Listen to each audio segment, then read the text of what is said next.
جنات کی حقیقت۔ اللہ تعالیٰ نے جس طرح انسان کو پیدا کیا اسی طرح جنات بھی ہماری دنیا میں موجود ہیں۔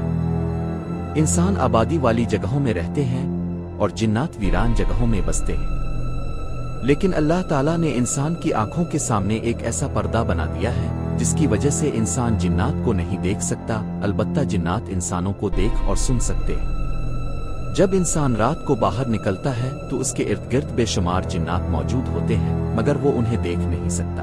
اگر کبھی انسان کسی جن کو دیکھ لے تو آتو خوف سے مر جائے گا، پاگل ہو جائے گا۔ جب انسان رات کے وقت جنات کی رہائش گاہ کے قریب جاتا ہے اور کوئی ایسی حرکت کرتا ہے جس سے جنات کو نقصان پہنچے تو پھر وہ انسان کے سامنے آ جاتے ہیں اور بعض اوقات اس کی جان تک لے لیتے ہیں۔ ایسی ہی ایک رات جبران نام کا ایک جوان کسی ویران جگہ پر چلا گیا۔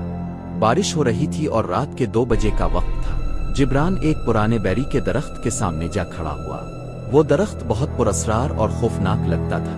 جبران نے شرارت میں آ کر درخت کے پاس جا کر زور زور سے چیخنا شروع کر دیا۔ اس کی چیخوں سے درخت پر سوئے ہوئے جنات جاگ گئے۔ وہ سخت غصے میں تھے کہ یہ کون بے وقوف ہماری نیند خراب کر رہا ہے۔ جب جنات نے دیکھا کہ ایک انسان ان کے علاقے میں آ کر انہیں تنگ کر رہا ہے تو وہ سب بیری کے درخت سے نیچے اتر آئے اور جبران کے سامنے آ کھڑے ہوئے۔ جنات کو دیکھ کر جبران خوف سے چیخنے اور رونے لگا۔ جیسے ہی جنات اسے مارنے کے لیے آگے بڑھے، جبران زور زور سے پکارنے لگا، آ اللہ میری مدد فرما، مجھے ان جنات سے بچا۔ اللہ کا نام سنتے ہی جنات کے قدم رک گئے۔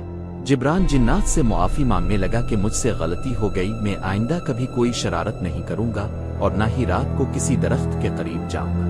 ایک جن جو سردار تھا بولا، اے انسان چلا جا اور آئندہ کبھی ہماری نیند خراب نہ کرنا، ورنہ تم دوبارہ کبھی کسی کو تنگ کرنے کے قابل نہیں رہو گے۔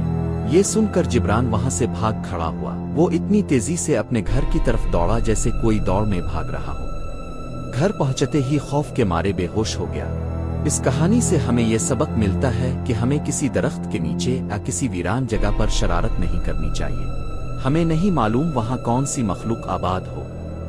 اللہ تعالی ہم سب کو اپنے حفظ و امان میں رکھے، آمین۔